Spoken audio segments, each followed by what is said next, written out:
Mais c'est une occasion de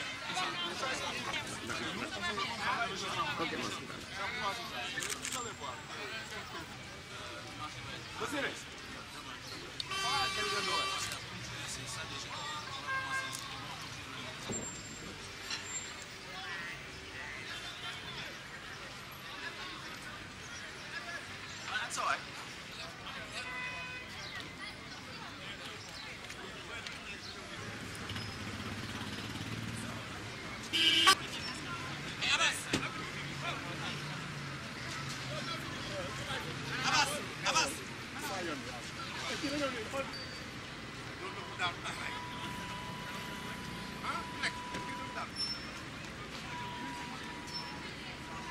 Gouvernement.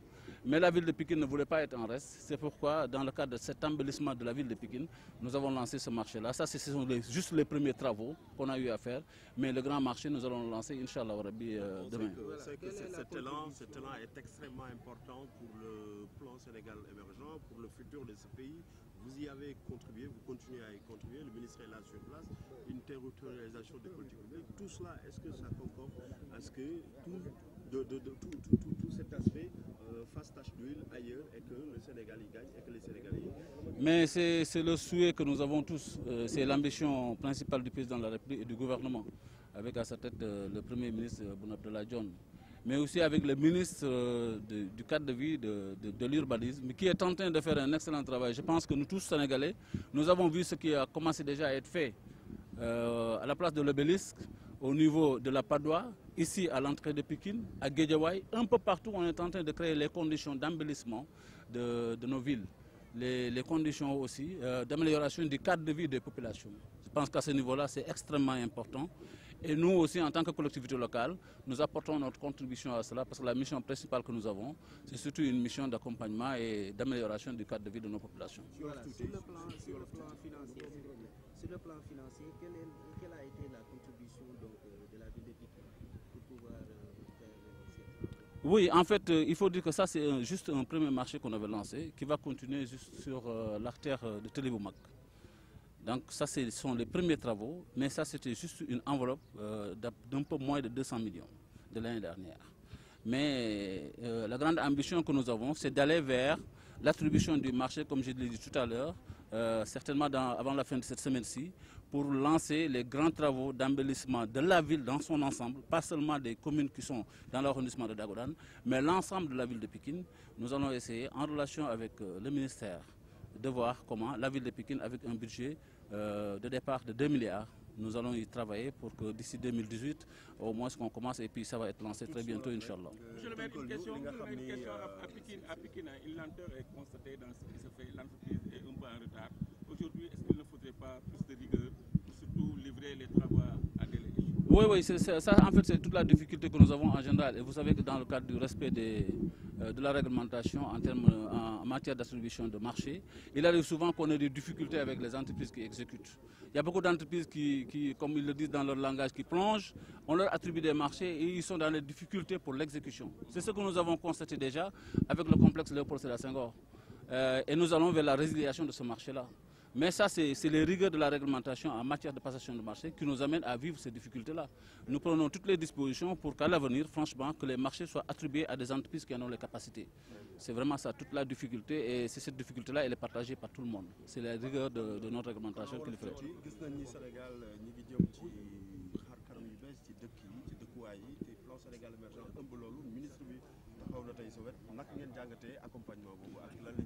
mais rafetlu bu baax a baax ñëw ministre bi fii vraiment am ci mbégte gu rëy am mbégte surtout ci li nga xamante ne mu ngi ko commencé def ci biir Sénégal ñun ñëpp gis nañu li nga xamante ne door nañ ko fële ca place de l'Obélisque gis nañu li nga xamante ne ñu ngi koy def ca rond-point Padois gis nañu li ñu commencé fii ñun ci biir Pikine fii nga xamante ne ki moom mooy rond-point bu EDK war a mën a continuer ba ci rond-point Seven Up ci ñaari axe yëpp nag ñaari axe yëpp la ñu war a defal li nga xamante ne dafay jóge EDK dem ba Seven Up muy ci ndeyjoor bi muy ci càmmoñ bi lépp dañ ko war a defal dugg aussi jëm booru marché central au poisson ak duggaat jëm si booru buntu Pikine loolu lépp ministère bi na ko def waaye ñun it collectivité locale mairie de Pikine lii fii ñu taxaw ni tey jii ñoo ko commencé def mais dinañ def benn inauguration avec le maire ministre Pape Gorgui Ndong bu ñu defee inauguration bi moom mooy nekk début wu lancement wu travaux yi nga xamante ne Pikine moom la fas yéene def moom it indi ci contribution muy mairie Pikine am na marché boo xamante ne bi marché 2 milliards la ñu ngi ko war a attribuer ci biir semaine bi bu ñu ko attribuer incha allah rabbi dinañ def inauguration bi lancer travaux yi Pikine aussi ñu commencé ci biir département bi yëpp nag la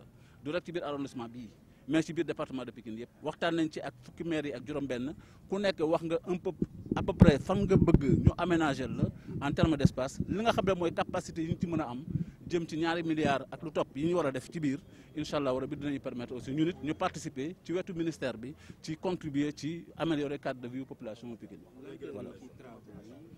waaw lenteur yi c'est des difficultés xam nga loolu moom li koy indi en général moom mooy rigueur yi nga xam ne réglementation bi moo ñu koy teg parce que en terme de passation de marché dafa am loo xamante ne bi yoon moom moo ñu wax ne noonu la ñu war a doxalee bu ñu ko doxalee nag dina am ay entreprises yoo xamante ne dañuy gagné marché yi waaye du ñu am capacité yi suñu demee ba ci biir ñu war ko exécuter ñu am ci ay difficultés dañuy mujj di résilier marché yi loolu gis nañ ko fi te ñu ngi jëm ci résiliation bu ñu war a signer ci semaine bi ànd ak entreprise bi nga xamante ne moom moo gagné woon travaux complexe Léopold Sédar Senghor mënta dem def nañu lu nekk def nañu ay sommation def nañu ay lettre de mise en demeure procédure bi lépp lu ñu waroon def ak moom def nañ ko waxtaan nañu def nañu nag mais gis nañ ne mënta dem te nag loolu dafa ñu indil ay difficultés ba tax na actuellement dañoo nar a résilier marché boobu jël ko jox ko keneen yooyu nag mënuñu ci daw parce que passation de marché moo demee noonu boo lancé appel d'offre ñëpp a ñëw soumissionné mais dina si bëri ñoo xamante ne du ñu am capacité te dañu ñëw bëgg a bokk ci marché suñ ko gagné it parce que ñooy nekk ay moins 10 ans wala yeneen daf ñu indil ay jafe-jafe yooyu nag war nañ ko mën a xoolaat bu baax a baax vraiment réglementation en terme de passation de marché war na mën a am ay amélioration yu ñu ci indi yooyu daf ñu indil ay tolof-tolof yu jafe yoo xamante ne dafay xaw a métti si ñun mais yooyu yëpp dañu ko jéem a sorale bu ko defee suñu defati lancement wu yenn marché yi ñu xool ñi nga xam ne ñu am capacité ñu jox leen ko voilà merci. J'adore, ça va? En forme? Ça va? Bonjour. Madame, comment vous allez? Comment est-ce que ça va? Stop.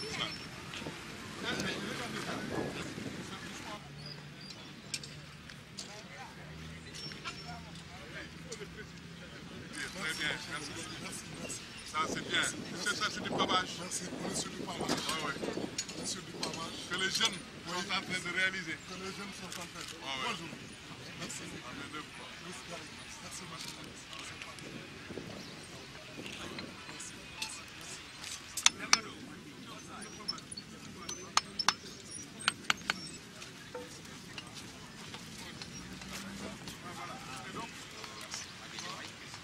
Présentement, nous sommes au niveau du Stade Amadou Barry, donc au niveau de la devanture, où nous avons 2 projets. Donc là, vous êtes sur le premier projet. Un projet d'aménagement paysager dans toutes ses fonctionnalités. Nous avons 19 000 m² de pavage, dont 15 900 carrossables. 19 000, c'est beaucoup. 19 000 m², oui.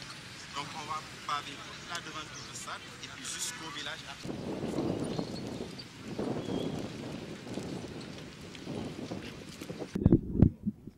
On a mobilisé les jeunes au service de la localité. Ça aussi, il faut le dire. À peu près, là, depuis mai, il y a 50 jeunes qui s'activent tous les jours.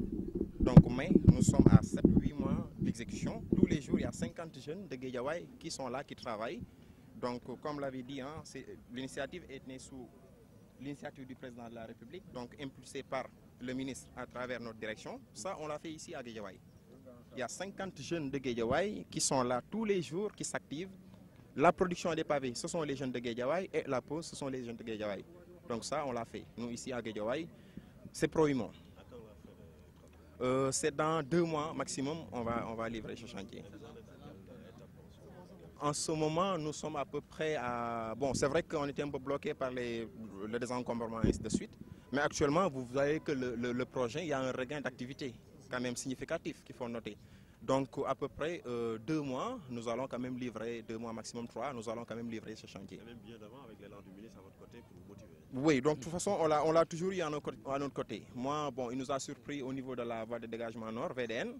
Donc, comme ça, à l'imprévu, bon, garer sa voiture et venir nous voir. Donc, nous, on l'a vu à la Place de la Nation, à la VDN.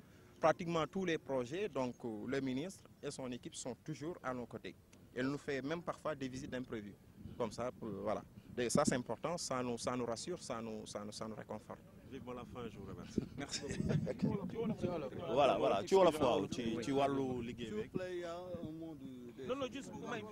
voilà li may ci wàllu liggéey bi ak li nga xam ne loolu la amal njariñ askan bi pour mën a am xëy beeg yooyu. naka ngeen donc fii boo xoolee ci banlieue lañ ne donc projet bi bi koy président di lancé c'était mobiliser jeunes yi liggéey loo leen parce que boo xoolee loolu demande sociale la woon ministre def na ko via la direction du cadre de vie. parce que boo xoolee pavé yi ñu fi teg on a 19 000 mètres carrés presque lu bëgg a mat ñeenti junniy pavé yoo xam ni jeunes Guédiawaye ñoom ñoo produire pavé yi ñoom ñoo koy teg nii. y a à peu près 50 jeunes depuis mai yoo xamante ni juróom fukki nit yoo xam ni ay jeunes lañ fii à Guédiawaye ñoo xam ni ñoo ngi fii di produire di teg posé donc maanaam ci wàllu ni nga ko waxee sànq économique gisuma loo xamante ni nii mën na gën a jàppale maire yi mën na gën a jàppale aussi jeunes yi ci seen liggéey. dañ ko liggéey aussi en parfaite collaboration ak mairie parce que jeunes yooyu mairie moo leen choisir jox ñu ko ñu partagé ko ak entreprise bi ci des donc looloo tax boo xoolee y a 50 jeunes yoo xam ne ñoo ngi fiy liggéey tous les jours et puis ils sont très très bien payés pour maanaam dimbali seen ay waajur dimbali seen ñun nekkal loolu je pense que lu effectivement c'est des jeunes qui ont été formés dañ leen formé donc mairie daf ko def séance de formation liggéey ci ak entrepreneurs yi. donc def nañ ko fii aussi ci suñu yoon projet yi aussi def nañ ko fa mais fii la gën a rëy parce que fii Guédiawaye la donc voilà di remercier ni ñu ko waxee service préfecture parce que projet yëpp c'est bon problème mu désencombrement dafa posé wu mais fii vraiment préfet ak ay le commandant urbain ak ay nitam taxaw nañ ci donc d'ailleurs son téléphone nañ ko heure bu ñu ko waxee donc mu jóg envoyé ñu ay agent fii dafa feesoon dell ak oto mais on a réussi ça grâce à ñoom loolu aussi il faut ñu wax ko dañuy pavé devanture bi ba ci village artisanal bi boo gisee li tax c'est parce que li ñu xamal ci maanaam gestion urbaine ak traitement espace de prestige zone bi c'est une zone boo xam ni il faut ñu am traitement bu intensif foofu parce que préfecture a ngi fi mairie ngi fi stade baa ngi fi tous les services administratifs de la ville boo xoolee fii la ñu recruté wu donc c'est une zone boo xamante ni dañ koy classé comme classe 1 voilà traitement intensif moo tax ñu koy pavé tout mu wër voilà. ñu ngi lay gërëm ñu ngi lay sant bu baax merci.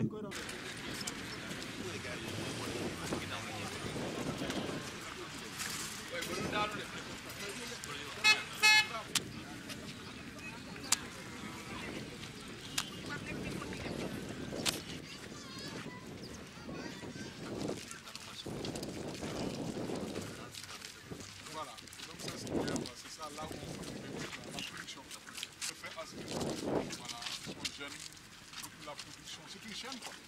Depuis la production jusqu'au voilà, jusqu'à l'utilisation finale. C'est très bien. Moi je pense que ça c'est un exemple aussi local. Et ça vraiment l'objectif du projet aussi. Et donc c'est utiliser la main locale, faire travailler les jeunes, embellir en même temps. C'est ça.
benn puus boobu la defar waaye.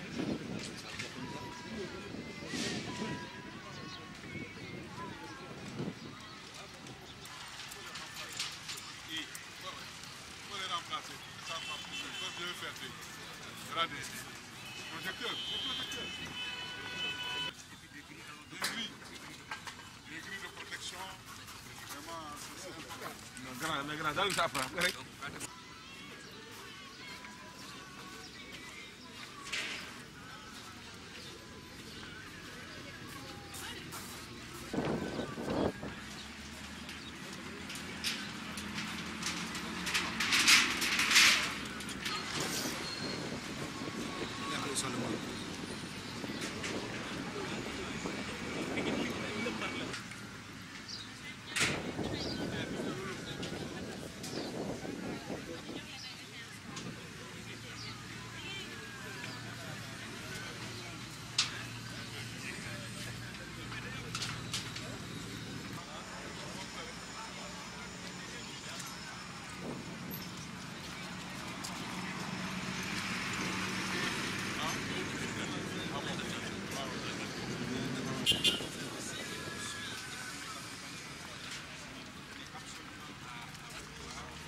jàpp tey moom dama bëgg a lekk. waaw Diop Diop na ngeen def. Arukal na ngeen def. Arukal na ngeen def.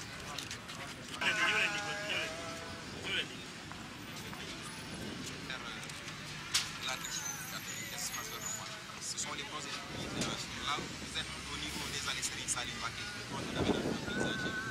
Donc, comme je l'ai dit tout à l'heure, dans le fonctionnalité.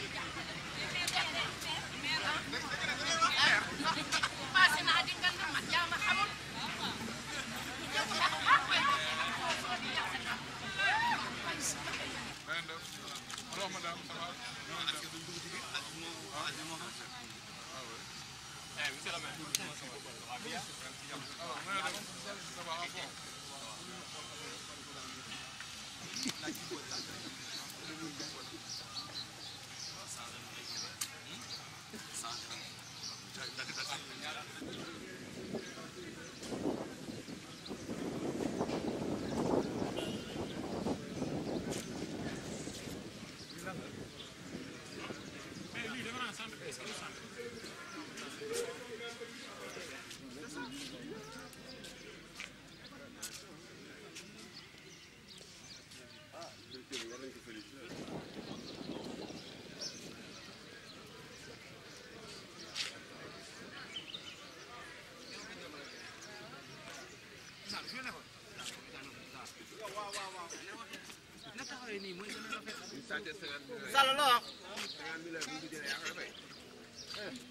Là, il va faire le cadre du oui, mais là, c'est important.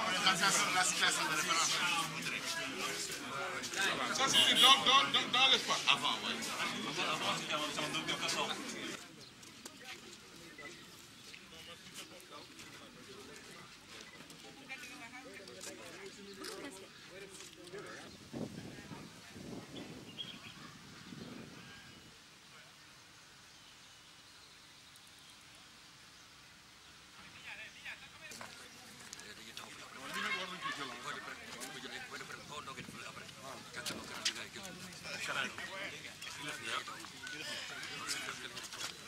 Oui, bravo. Non, non. La force des choses, voilà, c'est la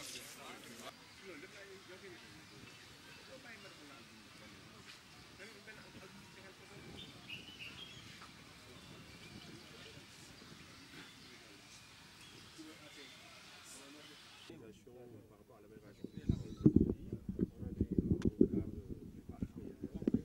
programmes aujourd'hui. Est-ce que cela vous assure en ce qui concerne l'idée de faire au Dakar et du Sénégal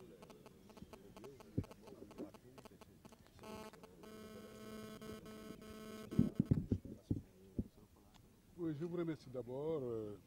Remercier les autorités qui sont là derrière moi, le gouverneur, le préfet et tous ceux qui m'ont accompagné, y compris mes collaborateurs. J'ai fait cette tournée aujourd'hui pour voir le niveau d'exécution de tous les projets qui sont responsables. Évidemment, nous sommes peut-être à la moitié de notre tournée et donc ce que je veux dire que je suis satisfait. Je suis satisfait parce qu'en fait, les projets ne sont pas du même niveau d'exécution, parce qu'il y a des projets qui sont presque terminés, achevés à 90%, d'autres 10%, d'autres 50%. Mais c'est pour dire que l'idée que le président de la République a vraiment pour le Sénégal, parce que les projets ne s'arrêtent pas simplement à Dakar, mais c'est dans toutes les régions, dans toutes les villes du Sénégal. Là où nous sommes, vous savez, c'était à l'époque des milieux non fréquentables, parce que c'était une bauge de délinquants. Et puis là, nous avons pu, avec le directeur que je félicite, qui a vraiment une volonté extraordinaire à transformer ces milieux en un milieu vraiment, vous savez, radieux. Et donc, où même les gens commencent à tourner des clips pour vous dire que le cadre de vie est fondamental. Parce que sans cadre de vie, il n'y a pas d'épanouissement. Et s'il n'y a pas d'épanouissement, il n'y a pas de progrès. Donc, tout est lié et donc l'émergence aussi est liée au cadre de vie. Ce que le président de la République a compris, vraiment pour mettre en place tout un système. Et vous avez vu que le cadre de vie, ce n'est pas le cadre de vie simplement, mais ça entraîne une grande utilisation de main-d'œuvre. Et vous avez vu que les jeunes qui travaillent à Guédiawaye, au nombre de 50, vous avez vu les chefs de quartier, ceux qui l'ont dit, ils sont très satisfaits du président de la République parce qu'en fait, c'est un cadre qui était un cadre quand même sabordé presque par les populations à l'époque, parce que vous savez, c'est des banlieues aussi, mais on ne peut pas se conformer vraiment à à ce que je peux dire vraiment une désorganisation complète. Et je veux dire tout simplement que le cadre de vie vraiment permet quand même d'atténuer la pollution visuelle, la pollution auditive. Et là, moi, je dis que tous les Sénégalais doivent avoir une conscience collective, vraiment pour régler le problème du cadre de vie. En tenir, maintenir, c'est fondamental, c'est pour nous, et j'ai vu qu'il y a une appropriation. Et les Sénégalais ont aimé ce cadre de vie, quand tu vas à l'Obélisque, etc., vraiment, tout le monde est content. Et le président de la République veut que tous les Sénégalais soient contents par rapport à ce qu'il fait. Et ça va en droite ligne avec les objectifs de l'émergence. Monsieur le ministre, nous savons que le plan Sénégal émergent est une vision, vous en avez un plan à exécuter. Aujourd'hui, que ce soit à Guédiawaye, à Pékin, les maires, eux aussi ont pris à bras le corps ce plan-là. Qu'est-ce que aussi vous avez en termes d'appel aux autres pour pouvoir peut-être mener à bien et rendre concret cette vision? Vous savez, moi j'ai reçu actuellement 95 demandes des maires. 95 demandes pour qu'on les accompagne dans le cadre de vie, parce que vous savez, les maires aussi n'ont pas les moyens, ils ont des droits de budget limités. Et donc le président de la République a prévu tout cela pour qu'on les épaule et qu'on puisse vraiment régler leurs problèmes. Ça veut dire qu'ils veulent atteindre des objectifs d'ici quelques moments pour vraiment faire plaisir à leur population. Et donc nous aussi, nous les accompagnons. Et par rapport à ça, je dis qu'à Rufisque, Guédiawaye, partout, et dans toutes les régions du Sénégal, nous sommes en train de faire un travail. Vous allez à Bakel, vous allez à Ziguinchor, nous avons déjà inauguré. Vous allez à Kaolack, c'est prévu. Fatick, Kolda, Linguère, dans les milieux les plus profonds du Sénégal, on va faire des jardins publics. C'est important. Et nous allons vraiment, Inch'Allah, avec la grâce de Dieu, avec les prières, nous allons réussir. Par rapport donc aux mesures d'accompagnement pour la gestion de ces infrastructures, est-ce qu'aujourd'hui vous avez prévu quelque part de pouvoir accompagner les populations? Vous savez, quand on règle le problème de cadre de vie, on ne doit pas escamoter certaines choses. Actuellement, nous avons 200 jeunes qui travaillent avec nous. Ils sont en train de faire la maintenance, de surveiller, avec la surveillance bien sûr, l'œil vigilant du directeur du cadre de vie, Aziz Diop. Si vous allez à l'Obélisque, vous allez voir au moins 8 jeunes, 9 jeunes, 10 jeunes qui travaillent. Dans toutes les villes de Dakar et dans tous nos projets, que ce soit à la VDN, vous voyez des jeunes qui travaillent et ils sont payés. Et c'est ça l'intérêt justement. Et ce que nous avons compris aussi, vraiment pour régler le problème du chômage, en partie. C'est vrai, nous ne sommes pas la fonction publique, mais nous sommes en train de faire marginalement ce qu'on peut faire. Voilà.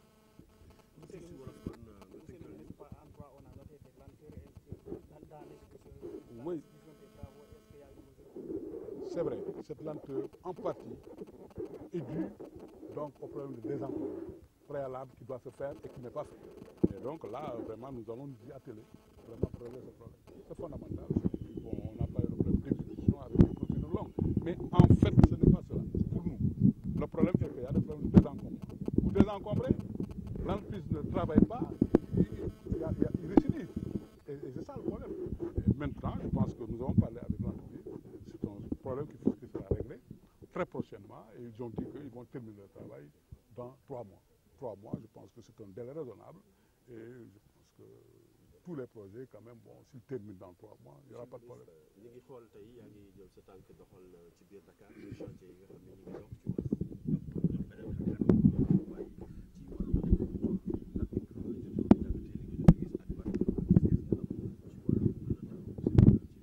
ak waaw di leen di sant di nuyu aussi di remercier gouverneur et préfet yi nga xam ne depuis ce matin ñu ngi ànd ak man.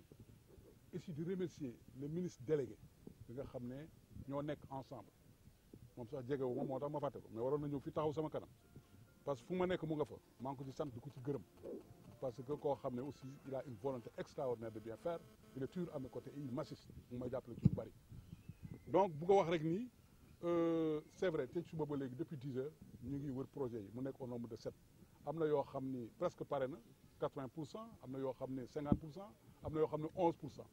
am na ku ko wax léegi liggéey bi am na foo xam ne dafay xaw a tokki tuuti mbir mi rek mooy que soo fi jëlee ñi désencombré li ñuy wax bala su entreprise bi commencé wul rek ñoom ñu ñëwaat te loolu aussi il faut ñu régler ko définitivement même heureusement préfet yi ak gouverneur ñu ngi jàppale bu baax soo gisee li xew Pikine ñoom ñoo ci jàppale ba léegi ñu désencombré liggéey bi commencé na gis ngeen ko su ngeen demee buntu stade avec le pavage déjà jël nañ fa 50 jeunes te jeunes yooyu ñun duñ leen jël directement dañuy wax le maire mu ubbi ay listam def ay enquête avec les chefs de quartier ñoo jël jeunes yi depuis la production du pavage ba fi mu nekk ni ñu commencé jeunes yu Guédiawaye ñoo koy defar loolu c'est un aspect fondamental su ngeen ñëwee fii tey fii bi ma fii ñëw jël service bi fii àll la woon kenn ñi mu fi dugg fii sax amoon na ay bandi ñoo fi nekkoon guddi da nga leen fii gis man naa fi ñëw ñu ne ma fii ay bandee fi nekk ñu jël police ñu ñëw fi léegi fii xam nga bandi du fi dugg fii gars yi dañ fii di jouer ay clip pour te dire que fii kenn xamu ko soo demee France dañuy wax bois de Vincennes bois de Boulogne mais fii mën nañ def bois du Sénégal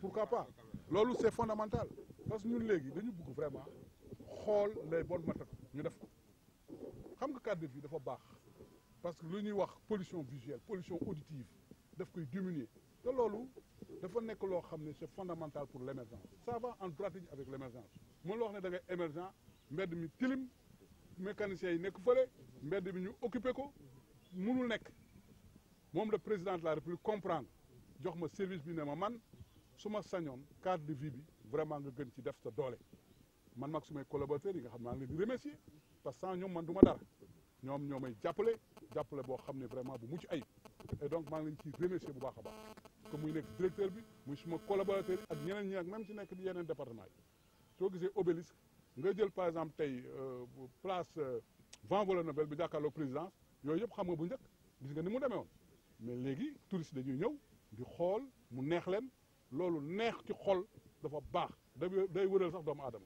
dañu xam ni aussi lépp lu ko tënk ci plan Sénégal émergent yar nga si pàcc yaa ngi koy doxal yeneen bokku Sénégal yi tamit am nañ ay initiative yoo xam ne jëmal nga ko si ñoom ci wàllu appel pour ñu mën a gën a taxaw tamit am seen non fi mu nekk dama leen di wax ni d'abord man j'ai reçu actuellement lu mat ay 80 et quelques demandes des maires yëpp dañu bëgg ma accompagner leen ci cadre de vie parce que bi ñu gisee li ñu def Sénégal actuellement Dakar gis ko Ziguinchor vraiment mu neex leen trop mënuma yeewu te maire woowu ma ne ma dama bëgg nga accompagner ma ci cadre de vie parce que Sénégal yi xam nga ne bëgg nañ cadre de vie yow par exemple nga ànd ak sa njaboot yóbbu leen ci place boo xam ne c'est sécurisé par exemple soo jëlee obélisque tey am na 6 policiers yoo xam ne dañ fay fanaan am ay 6 gérit dañ fa war a def poste de sécurité 2 kilomètres wifi étudiants yeeg ñëpp foofu la ñëw di connecté wu soo bëggee football sport boo bëggee def nga ñëw fii ñu taxaw